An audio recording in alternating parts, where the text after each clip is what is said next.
అండి. ఈరోజు నేను చపాతీలోకి, పరోటాల్లోకి, పులావ్‌లోకి అదిరిపోయే పరోటా కర్రీ రెసిపీని మీతో షేర్ చేసుకోబోతున్నాను. ముందుగా దానికోసం ఉల్లిపాయలు, టమాటాలు చిన్న సైజు ముక్కలుగా కట్ చేసుకుని పక్కన పెట్టుకోండి. తర్వాత ఆయిల్‌లో నూనె పోసి దాంట్లో ఉల్లిపాయ ముక్కలు ఫస్ట్ ఫ్రై చేసుకోండి.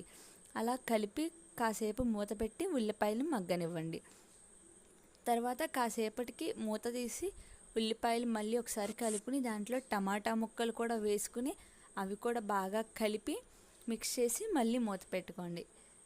తర్వాత మూత తీసి ఉల్లిపాయలు టమాటాలు పూర్తిగా మగ్గినాయో లేదో చూసుకొని మళ్ళీ మూత పెట్టి ఒక 2 మినిట్స్ అలాగే మగ్గనిచ్చుకోండి. తర్వాత వాటిని పక్కన పెట్టి పూర్తిగా చల్లారనివ్వండి. తర్వాత ఆ చల్లారిన మిశ్రమాన్ని గ్రైండ్ చేసుకుని పేస్ట్లా చేసుకుని పక్కన పెట్టుకోండి. ఇప్పుడు పన్నీర్ ముక్కల్ని క్యూబ్స్ లాగా ఇక్కడ చూపించిన విధంగా కట్ చేసుకుని ఆయిల్లో ఫ్రై చేసుకోవాలి. అవి అలా కలుపుతూ ప్యాన్కి అంటుకోకుండా దోరగా ఫ్రై అయ్యేంత వరకు ఫ్రై చేసుకోండి. కలపడం మాత్రం ఆపకండి మధ్యలో. అలా కలుపుతూ ఈ కన్సిస్టెన్సీ వచ్చేంత వరకు కలుపుకొని పక్కన పెట్టుకోండి. తర్వాత ప్యాన్లో ఆయిల్ వేసి దాల్చిన చెక్క, లవంగాలు, పువ్వు వేసి కరివేపాకు వేసి బాగా మిక్స్ చేయండి. అవి బాగా ఫ్రై అయ్యాక దానిలో ముందుగా గ్రైండ్ చేసి పెట్టుకున్న పేస్ట్ని కూడా వేసి ఆయిల్లో కలిసేలాగా ఫుల్గా మిక్స్ చేయండి.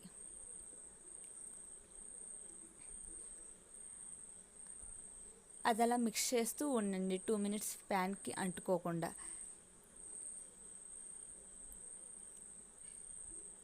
ఆ మిక్చర్ మొత్తం బాగా కలిసిపోయాక మూత పెట్టి 2 నిమిషాలు ఉడికించుకోండి.